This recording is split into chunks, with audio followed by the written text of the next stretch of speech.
hang on, and we do got this, and welcome back to the English Desk. It's us, the We Bear Bros, and we're jumping into game number 2 here. Would have gone sideways if Liquid did not ban the Angela. Yep. They would have been trapped into the very strong combination that ONIC themselves showed against Team Liquid in game number 3, their upper bracket finals matchup. It's a good read by Liquid. But the Ling, I don't know, maybe it's because I was hoping a bit too hard on the Lucas, that I kind of wish it was a Lucas, but still, the Ling provides the solution to reaching the Novaria, reaching the Granger. Yeah, reaching pretty much the back line is what King Kong's going to have to do. And I feel like that was kind of the idea with the Lancelot in the previous game. It's just he wasn't able to because the front line was so good.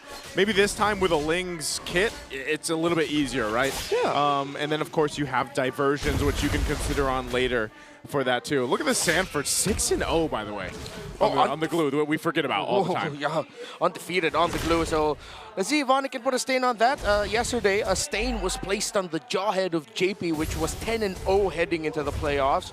Now has one loss there, while ONIC have a pretty even spread with their heroes. And yeah, with what you mentioned about the Ling and Lo Yi, ONIC has hella super macro.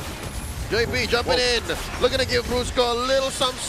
Steps of Blades going up already. King Kong wants to go for his blood. JP walks away. King Kong overextending oh so slightly. Was that a mistake or? It was Carl TZ being able to just knock him up at the right amount, the right time. That enhanced basic attack you can get as a Fredrin. Great timing by the GOAT. My turn to protect you, Dad. Yeah. That's going to hurt, though, because you know how valuable an early kill can be for one of these types of junglers like a Ling, the assassins that really scale up quickly on this.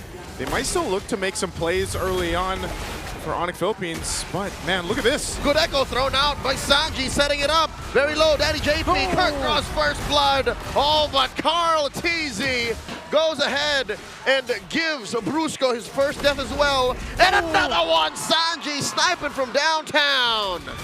This feels all too familiar. After seeing this for 2+ years, we're seeing it again in the grand finals. This is what you get when you play an assassin against a lineup that's hella tanky. Yeah, that's, I don't know. I know we mentioned earlier this playoffs, like Throwback Thursday. I don't know how much we wanted to put that out there, you know, because it does feel like we're bringing it back. I hate to be a part of the minority, but I'm enjoying this. Are you? I fell in love with the utility jungler meta, and I'm still in love. I'm happy this is happening again. Yeah, that's when we really get to see the chess match that MLBB can become. JP, though, might get caught out. Got 2 on him. Brusco and King Kong crossing through. Echoes spots 2. I don't know if they know Super Prince is here. Pixel Brush held down. Little Wanderer up next. Cold easy. The senses. Dashes and retries. Whoa, that was smooth, making that Fredrin look like a Lancelot. I don't think he meant to do that. He wanted to slow him down, maybe. Yeah, but at the end of the day, he still got something really good that he wanted for his team. The perception on these athletes. My goodness. So, seems like ONIC right now are just going to be stuck in this weird Groundhog Day scenario of, hey, let's go in for a fight. Oh, no, we lost. Hey, let's go in for a fight. Oh, no, we lost. And then they just try to play the macro. I was like, what do you mean Groundhog? Like, and then I had to think about what they do, yeah. It's a movie that his dad showed him. Okay. I only heard about it from my older cousins. See, I haven't heard about it about anybody because I'm so young. Anyway, back to the game here. Again, like you mentioned, ONIC Philippines struggling. And we saw this as a preview just in the last game, too. So it was the same thing. We were wondering, you know, exactly when does ONIC Philippines pop off here. Diversion's going to be used. Oh, that is a fast Brusco. And anytime they decide to do that and actually send Brusco through those diversions. Oh, hold on. Sanford got that grab on the Kirk. Kirk spending the flicker, barely dodging the Appraiser's wrath. And here comes the cavalry. Kirk goes down. What can ONIC do, man? It's just so tanky. They don't have the damage. Their cores are literally farm-based. I think they have to double down and accept they are not going to win objectives early on, and they really just need to put farm on the hands of King Kong and Kelra. It seems to be a really big issue. Every time the glue is available, you know, as this second objective gets secured by TLPH, you just can't escape the glue, and it's surprising because you see how the draft patterns are going and the ban patterns, and there's so much focus on the roam in the jungle that leaves up a lot of options for the XP lane. But every time glue's in play, Seems it's hard to escape, so Kelra getting the focus now. Uh-oh. Again, a lot of pressure here. They're forcing a response from Kelra. Already down to a 10th of his health. Dropping that Zaman Force behind tier 1. It's JP still holding on to the Tsunami Slam. Kelra spent his Purify, loses at tier 1 down bottom. Sharp rotation, trade though as ONIC gets the tower up top, but Team Liquid Philippines have extended the uptime for Kelra. It'll take quite some time until we really start feeling damage on that Harith. Yes, Harith is still one of the fastest scaling gold laners in the game, but he's up against a Fredrin and Glue. At most, Kelra might need to put himself in risky scenarios so that he could deal damage onto OHEB, but he's not built for that because he had to back Purify. It's not the flicker Harith that we see in the past that dives after the opposing gold laner. Not to mention how difficult it'll be once OHEB has his eyes on him. You're a Harith, you're a mage. You can't afford a Wind of Nature. In comes the cavalry. Purify undoing JP's Tsunami Slam. The pull on a one. Brusco gets taken out by OHEB. Free pop-off here. Carl Teasy pushing the advantage. Sanford following through. The rest of the cavalry behind them. Carl TZ wants that buff. Not going to get it though as King Kong secures it. Still a fight. Got another grab. The flicker by Kirk though, punishing Sanford. Okay, quite expensive diversion out to the center of the map. This could be the opening that ONIC was looking for. Sanford a little bit too greedy, a little bit too deep, but still have to acknowledge the fact that Liquid control the river. Again, you look at TLPH. Whoa, they're going again! Carl Teasy almost single-handedly taking down Kirk. And JP very low. Zaman Force spent in by Kelra. Can they take down Dad? Carl Teasy holding their ground. Sanji with the echoes. And that's enough of a warning shot for Liquid to score the last turtle. Turtle number 3, and ONIC can only get towers. They have to call back to their past and banana split this map up as Liquid Philippines are playing a playstyle that they shut down years ago. They're just all clumped up together and it's working out so well for them because it's a deadlier version of the ultimate bonding experience. Essentially, it's that, and you're seeing it happen. Even when down a member, they're still able to confidently take these fights because of just how much pure crowd control they have and the tankiness that comes with this lineup, with the Fredrin, with the Glue, and even for JP. The way that they're able to support JP in that too just showcases how good TLPH has been throughout the playoffs even and the regular season. And eventually it'll come to a point wherein ONIC will be throwing back to M6, KL. Double sniper, double poke lineup. That, oh my God! Whoa. Team Liquid ID showed Sanford! Starts to pick up, takes down Fritz all the way in the back. The grab on the Brusco. Zaman Force, the response from Kelra. Tsunami Slam on the one, down goes Brusco, and Sanford survives. Kirk diving in, King Kong from the back line. JP finally falls. There's no way I was going to say Sanford gets away out of that, but they're still going to fight break out. Inside the purple buff. Can they do this? The hit was lethal for Kirk. Kelra gets out of there. It was started out by Sanford and Sanji. Sanford gave the vision. Sanji landed the stars.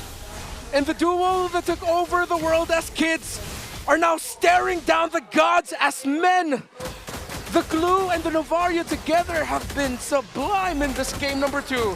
And that's the thing, man. Again, OHEB has so much space, just like he did in Game 1 to work with. Half the time, Sanford's bringing the targets to OHEB to capitalize the kills.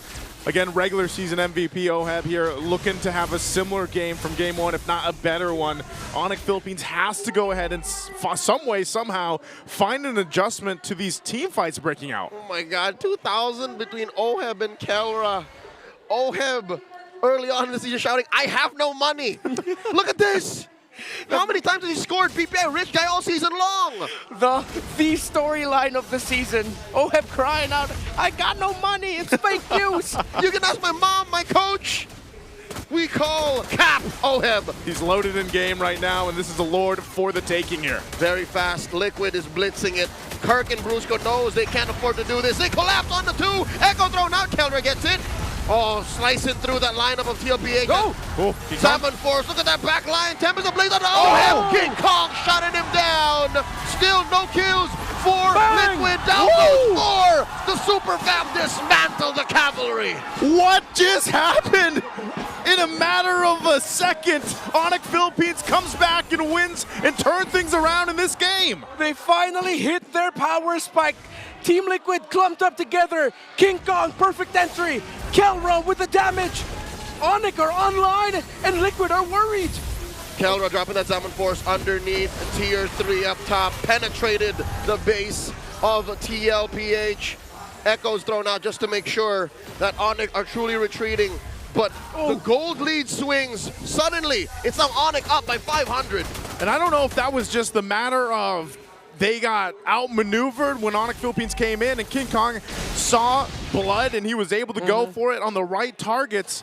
That was a massive just kind of mistake on positioning for TLPH. Yeah, exactly. We got to see there one of the biggest problems of a lineup that wants to stick together going up against a Lohi that we pointed out in the draft. The duality procs, those little pullbacks that you can dish out along with a great amount of damage paired up with the Zaman Force of the Harith means that Team Liquid Philippines are just receiving lots of magic damage. Yes, they have Athena shields and Radiant armors, but then at this point, the magic damage burst of the two heroes combined is just overwhelming. For a huge part, I think it was just Liquid, eyes on the Lord, and they didn't keep tabs on Kelra. They keep tabs on King Kong. Brusco here, put down to a 1/10 of his health. Echo's thrown out. OHEB gets a kill. Now Super Prince calling it quits. Diversion out.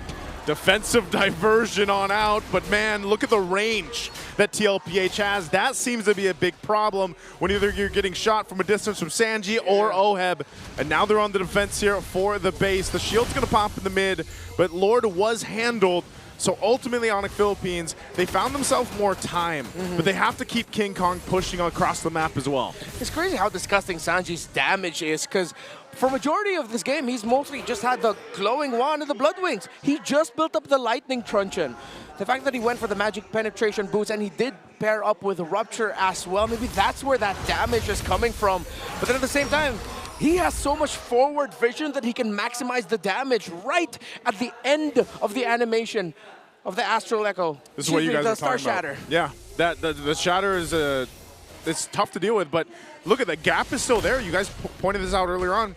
Kelra's still, what, 2,000 gold behind for OHEB, but at some point, this Harith will come online, and I still think a part of the game plan for ONIC to turn this game around into a win has to be utilizing Super Friends here. The diversions are going to be key. Yeah, that's the scary part here, Joseph. The fact that Kelra will still go online, I'd argue he is online. I'd argue those 3 items right now are enough to punish Sanji and OHEB. Diversion play, back into the purple buff pit. ONIC, I think they're positioning. They want to contest. Yeah, this is good for them. Once they get the vision, the glue is actually up top. They might go for, no, they can't. King Kong needs to get his orange buff first. Oh, and TLPH knows this. Carl TZ will bring this out, but I'm not sure if they commit to it just yet. They'll hold it for now. It's going to go and reset on the Lord. So they got the information. King Kong didn't even get his orange. He's just waiting. He possibly knows the purple buff too for TLPH is up. So maybe they make a play. Maybe they just want to go for this tier 1 turret to open up some of the map. But again, TLPH is playing good defense on controlling things to have it in their favor. Now the big thing once again is Super Prince's diversion is up. They can go ahead and get into a better position. We'll see how TLPH plays against this. Now it's ONIC Philippines starting up this Lord here, holding it about half health. There they go, Brusco. The Super Fam dogpiling on his major objective. Lord at about a 1/5 of its health. Finally collapsing on Carl TZ. King Kong secures the diversion set up. Brusco gets popped by OHEB. And they're not done. Liquid once more, but ONIC says we're out of here. Great move by ONIC to run right away. They even committed the diversion to make sure Kirk and Super Friends would be able to run. You saw Carl trying to chase after Kelra, but just did not have enough speed to catch up to him. And of course, King Kong on the lane just flying away. Fantastic call by ONIC. They pushed back Carl. They broke the formation of Liquid so easily. And even though a massive Astral Echo by Sanji meant ONIC were vulnerable, they held on, they stood strong, and now they can break base turrets. That was masterful. I think one of the best Lord heists I've seen all playoffs long. Yeah, and that's what I was saying, man. Diversion doesn't mean necessarily aggressively, even on the defense, like just to get out of there and throw Brusco, the Bruiser, into the fire is going to be fine. You know, if that's the game plan to get you the objective, it buys you more time. You now get a couple of extra turrets down too.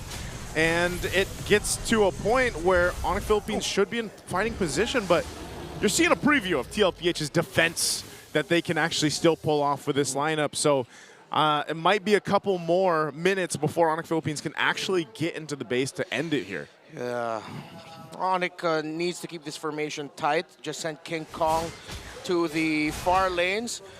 Just to manage waves, you don't necessarily need to send him to break towers. Just pull 1 or 2 members of Team Liquid Philippines to clear minion waves, and then that's your advantage already made for the major objective fights. As is, there's a natural advantage for ONIC given that Lord is spawning away from long lane, and long lane is penetrated. Yeah. So ONIC has to double down on that fact and say, hey, Liquid, if you don't watch that lane, we can go for a split. I think that's what was so important earlier on when they got that turret down, when it was TLPH that got the Lord, right? That moment earlier on in the game could end up being one of those decisions where it ends up being a victory, because we already know what's going to happen. King Kong is going to be planted over there, right? And putting pressure on that side, that weak lane right now for TLPH. So a big part of it is how do they defend against that? Here's what's scary, Joseph. It doesn't have to be King Kong. It doesn't have to be. Sanji knows Super Friends can do just the same. That's true. He tried to do that the other night. Have to watch out for the low Yi. Maybe that's something the Team Liquid Philippines might overthink in some scenarios too, right? It's like, hey guys, we have to be careful. Some of us have to stay back, you know, and then that even gives ONIC more space. So let's see how Team Liquid Philippines will decide to play this. They're gonna have to accept one gambit at some point. That you can't win everything in this scenario. You're gonna have to make a play. But their play right now is just pure defense. Lord's gonna be up in 10 though. That minion wave up top is the biggest eyesore for Liquid right now. You can see the positioning too ONIC Philippines is going to do. This is playing around. Whoa, here it is. They find 40. 40 flickers out. Gets that spread, and he's holding his ground here. He's committing to defending this long lane. They get a flicker out, so that's at least something. For now, though, the Lord's going to be started up by TLPH. Oh, Lord approaching half health. Wow. The rest of ONIC coming through. Brusco first to the pit. Oh, they spaced out. Cole commits to it, taking down the Lord, but he gets popped by Carl Teasy, by Calra, and that's it. A body for a Lord. That's a good deal. What do they do from here, though? Do they just push it in? I know they got the Lord. TLPH, are they going to be fine here? Yeah, it's going to be tough. They're going to be down 1 man. ONIC Philippines can play this aggressive, try to play for the turrets. They can allow the Lord to just push out of the base while they spend time just trying to take towers down with their own minion waves. But I think they have to pull back just a little bit. They don't need to go all the way back past to their side of the river, though. Unless... are Liquid actually going to force them all the way back? I guess so. It just seems like there's not really an option for ONIC Philippines to go and do much, but deal with the Lord unless they force a fight. They're going to push them back a little bit more, though. Just deal with the Lord, try to maintain control. The slow approach to this fight, just waiting to break out. Sanford finds Kirk, gets that grab on him, disengages. Here comes Carl Teasy, coming in from the flank. Oh, ONIC are collapsing down on the 40. Spread. They were just slowing down ONIC's advantages. All right, so ONIC were not pushed back towards their side of the river. Towards the center of the map, not so bad. King Kong has been full built alongside Kelra for quite some time now. Of course, Carl Teasy playing the utility jungle. We don't have to look at the gold of the Fredrin. The items are good on the way to the immortality. Now that he has Guardian Helmet, should be even tankier. He can initiate now confidently if it's not going to be Sanford or JP. Meanwhile, Oheb has already been full built as well. Does have the Wind of Nature as the Ling is his big problem. But he doesn't have a lot of magic defense. So if Kelra can penetrate the formation of Liquid and reach Oheb, that Granger's going to be a sitting duck. And Kelra's pretty much fully locked in. Not sure if he's going to swap some items through later on, but ultimately, it's come down to this. They bought enough time. I mean, we were saying that the ONIC Philippines had to do that. Well, they're almost at the 20-minute mark. This next Lord that comes up is going to be crucial, but I think the game plan is still going to be the same because nothing has really changed since that last Lord take. Yep. There weren't any extra turrets taken down, but they basically built themselves up to where they need to be. Even a couple more immortalities for ONIC Philippines could change the course of some of these team fights. So even for TLPH, the biggest advantage they have right now is the vision provided by Sanji. Sanji can go ahead and do that. They've got tanky enough front line between Sanford where they can actually scout things out. And as the game progresses here, you know, Sanji's poking ability is going to be a problem alongside then when Oheb can sweep in. As long as JP gets some of the purifies down, I would say, from ONIC Philippines, they should have an advantage in the team fight, I would say, around the next Lord here. Good read on the map by Sanji. That's vision. Won't stop any major sequences, but that's a bit of info considering that they're close to the purple buff. Where's this diversion going, man? Oh no, it's just there. Okay. Thought it was an off map. I couldn't find the The little the indicator of where it was. You know, sometimes I feel like it pops up and sometimes it doesn't. Yeah. I don't know. I don't know if that's just me or if I'm just colorblind. Luyi does show herself in the map for a brief moment. Okay. As she casts the diversion. So Liquid knows that ONIC are playing with this Lord, meaning they're using it to bait. And I don't know, Liquid looks like half and half. Like they want to contest, but they don't. Again, they're just stuck right now. If earlier, ONIC in the early to mid game was like, oh, we just keep losing fights, we keep taking them. Now, Team Liquid Philippines, it seems like they're worried of a fight that they might lose. They're being so cautious, so defensive. I mean, rightfully so. The one time they slipped up in their positioning and it led to this, with ONIC in full control of the game for the past, what, 10 minutes now? Yeah. So it's understandable, but then again, at the same time, gonna have to pull something off somehow, some way. But ONIC, also to credit them, they're not giving those openings to Team Liquid Philippines. They're playing as a unit incredibly well. They're holding the right areas. This vision again provided by Sanji. Let's see how well Team Liquid Philippines can contest this. And again, Sanford stuck up top. This is the dance that we're used to seeing. A little bit different. A little bit of different. Oh, whoa! Super Friends from nowhere! Just taking down Oheb. He didn't see that coming. A man down is Liquid. Here comes a Super Fab collapsing down onto the cavalry. Forced them back out of here. Tempest of Blades by King Kong taking down Carl Teasy. Oh, JP with a defensive maneuver, the Toonami Slam, but it's a little too late as JP goes down. Sanji, the lone stallion, left alone once again. Well, Oheb didn't even get to blink and he was taken out, and now ONIC in control. They're gonna push the waves in. Diversion again by Super Friends. Sanji's trying, man. Sanji's just buying time, but he is just delaying the inevitable. In mid, King Kong, Kirk and Kelra taking care of the waves. That's it. Ladies and gentlemen, the Super Fam, the defending champions are on the board, 1-1. The monster under your bed does not exist, but the monster mage sure as hell does. The diversion of Super Friends makes this an even game.